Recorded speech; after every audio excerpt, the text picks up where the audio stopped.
Okay, so today I'm talking about Neochassidism. What is this term? Rabbi David Ingber from Romemu in Manhattan is gonna share through. I wrote notes in his class, Chassidic Master's class, but he was talking about what is Neochassidism.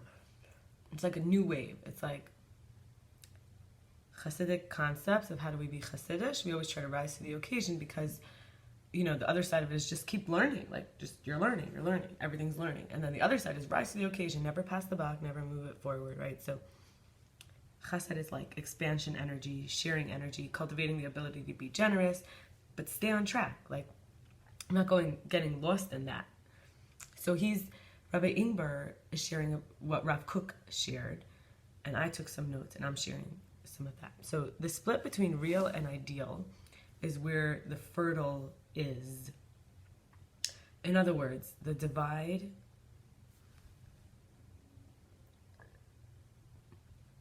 is a polar dialectic that offers possibility for reconciliation via transcendence.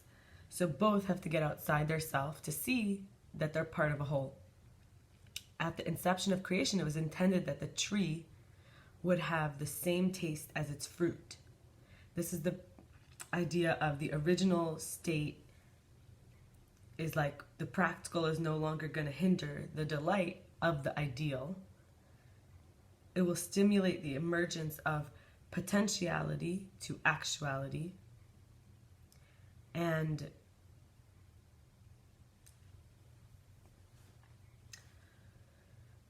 to summarize that idea in 3 words is to say the fruit equals the tree. Or practical equals ideal. Or in practice. So we want to be this perfect self, and then in practice are we? So that we'll see it as we are our perfect self. Or the fruit tastes like the tree is that everyone else is acting exactly the way we want them to act. We caught up with it, right? So there's the third law of thermodynamics, which is energy transfer. It's just always transferring. Is it the third law? I believe so, but I've mentioned it. And it's very popular. Everyone likes it. Cannot create or destroy energy. Can just transfer it. So there's process versus result. A creative process is to be in flow. There's never an end point, right? And then Chet Haaretz is the sin of the earth, which fell with Adam. Every defect, though, is destined to be mended. There's no limit to the chains of circumstances that are activated in the mysterious realm of the inner life.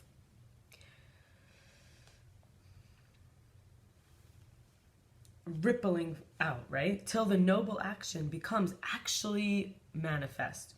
The holiness releases light back to its source it originated from. And impurity corrupts at its source. So impurity is at the place, and holiness has a connection to something beyond. Pattern of groan is the path of return. And I would say return to love, right, teshuva, but also like turning to love. The path of return is a turning to love. And beyond means we just haven't arrived there, whatever there is. So potency to suppress an arrival until a departure has completed is a micro or a macro evolution. How potently we could stop the new thing until the old thing is done, right? Is what evolution is. There's a microevolution and a macroevolution. So you don't see the new thing emerge until things have changed. Even though obviously it was happening on the inside all along, it was a suppression. So once it's uprooted from its source, it transfers its abode. Same when it's integrated.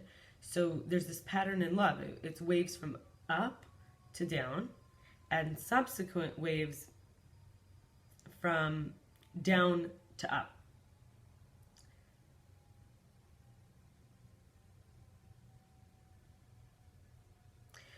not from the up, but in the up direction. I want to make this clear.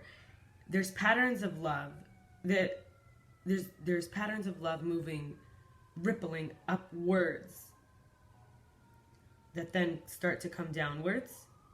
Like, I love you. Oh, I love you down there too. And subsequently, then there starts to be, oh, I love you. Like, and then it comes, right? And then it goes, I love you. And then we feel it inside, right? But then the reaction to that is that actually now more love can come in. And then we go, wow, now we feel even more loved. So it'll generate more good, reverberating. This is like you could see it like goes backwards. It enlarges activities in the zone of holy and enhancing it through the influence of the lower and the higher. So more love, it's like, in other words, this reverberation, oh, you love me, and then you could let a little more of your deeper self be loved. And then look up and be loved back, like, oh, you gave me deeper depths. And then, oh, you appreciate that I gave you depths. And then, like, wow, it feels good to feel grateful. Oh, you're willing to be grateful. Like, it is a relating. We have to be able to relate to God. And that's the other. The other, when there isn't a mother and father around, a husband, a wife, when there's not a kid, the other gets to be God. So many spiritual people live a life by themselves most of the time. And then they go out there to make the world a better place. Because the other, they're like, why would I waste it on anything that's temporary, any person? It's God, because it's the other, the ultimate other. The one that we're really all having a real power struggle with, of how we want big picture things to be different. For a little us, like, but then when we get too into the little us, because there's no big picture, we might say, well, I want it to be better for me, but not for you. Like, it shouldn't be better for both of us. It should just be better for me and not you. I went on a little bit of a tangent. Let me go back to my notes. So disease is people being seen as objects. I guess I was actually saying that. It's a means to an end, and we do that to ourselves also. So in the other, if we could let every other be godly, we could get angry and cry, but like, it's done in a holy way. So the love goes up and down deeper. We let that crying break us deeper so we could have depths. We don't just spit it back out into the world and stay at that clogged up level. We don't just like take in emotion, spit it back out. We actually let it cleanse us deeper. Is the process of being loved deeper by our other, which is a personal relationship with a higher power. So imagination is one, it lets us hope, but it also lets us leave the now. So instead of getting stuck in this ideal, it's to be in time, which is discrete linear moments that we can inhabit only one of at a time.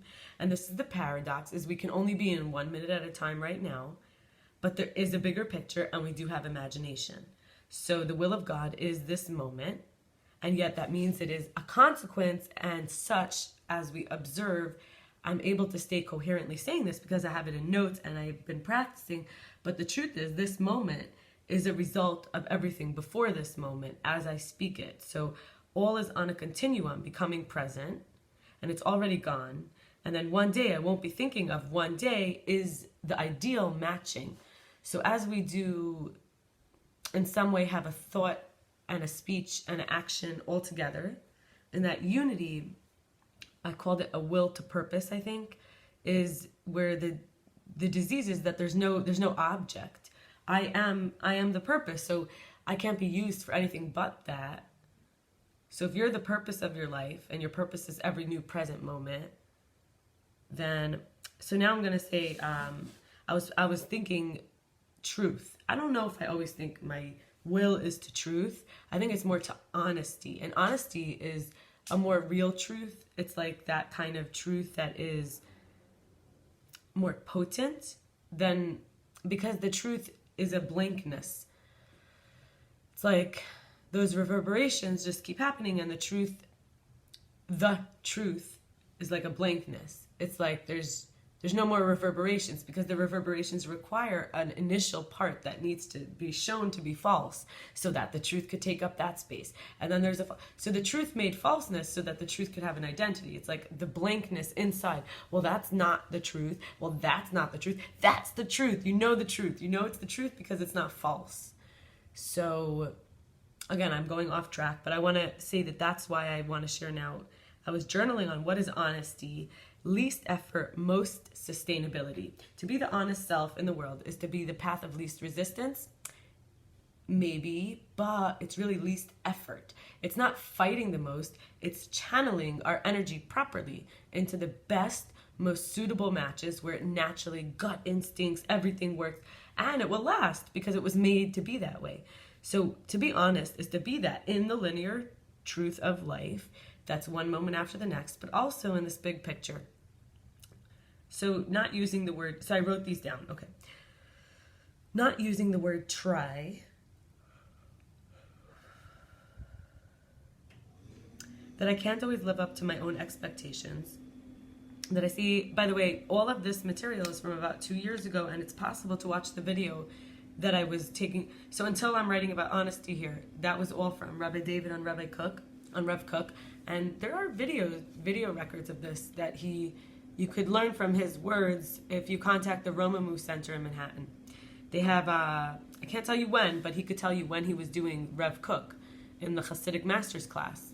He might have it archived because it was like a month for each different one for a little bit, sometimes longer, sometimes it was like longer than that.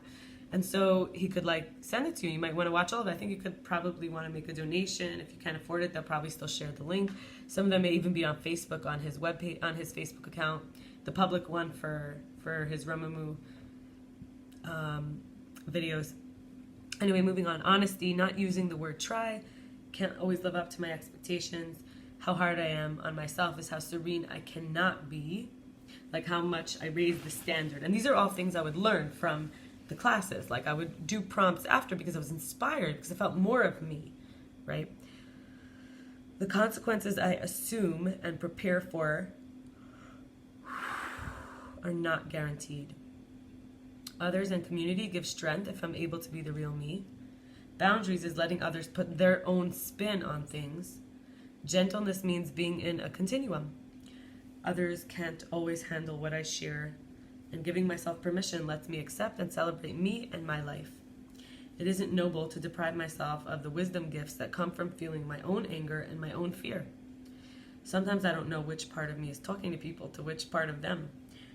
I'm brave enough to talk about embarrassing or unpopular topics, and when I struggle against this moment, I struggle actually against the entire universe, because doing things in the name of healing and love will increase my energy, because life must follow fluidity, natural laws, non-linear also.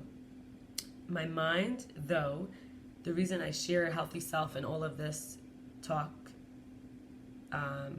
information is that the mind cannot hold contradictions.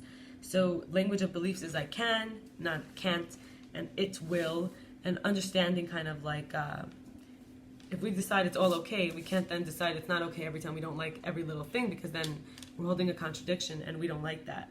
So we end up having more problems. So we have to kind of stay on track just for our own mental health. Unified thought.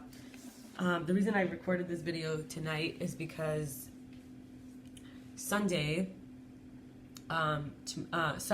yesterday, was a very short day before sunset, and it's Shabbos, and the Sabbath, and so I recorded it tonight, Saturday night, and just in case, because it might look dark and someone might think I'm doing it on a Friday like usual, but it's interesting, I'll be doing one tomorrow. Usually I wouldn't do it on a Saturday, but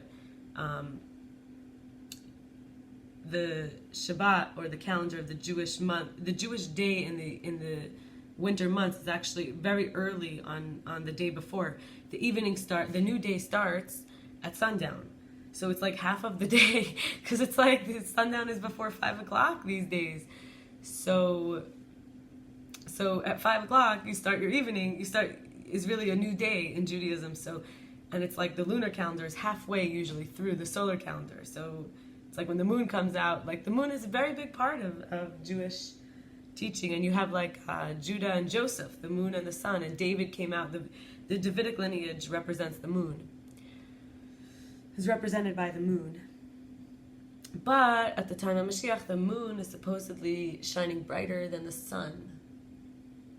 And it could be that in terms like the feminine uprising is waiting, because of the masculine. Like, it's been so nice sometimes, certain parts of patriarchy, or like having a man in charge, but everybody knows it's kind of crumbling only because things are shifting.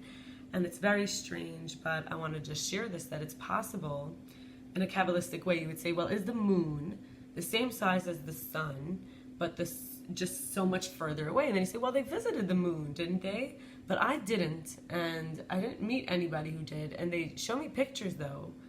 So there's some doubts, creeping in that maybe there's something else going on, because in the Torah that I learned at such a young age, that formed my beliefs, they taught us that the moon complained that they had that she had to, or he or she, I don't know who was who then, had to share a crown with the sun. And so God said, if you can't, I guess they were both shining at the same time. So God said, if you can't, then I will make you a diminishment. And apparently it's like 1/400th or something. I read it once in the Zohar, and I would love to find it again. How her light was diminished until the complete unified consciousness, where then, and she's represented by the woman, right? The lunar cycle. And for now, I'm pretty lined up. I like to think it's a good sign. I heard from a Ayurvedic teacher, which is science of life teacher. It's related to yoga, but yoga means union. So it's like uniting with your life. You eat your food as medicine and move your body as medicine to get sunshine, and just everything. There's a lot of behavioral aspects as well. So they guided about sleep schedules, bathroom habits, hygiene, oils for the body, how to use all different ones, and even smells, tastes of things, even how to plant. It's a very old science of life. So practice, discipline, lifestyle, thinking, and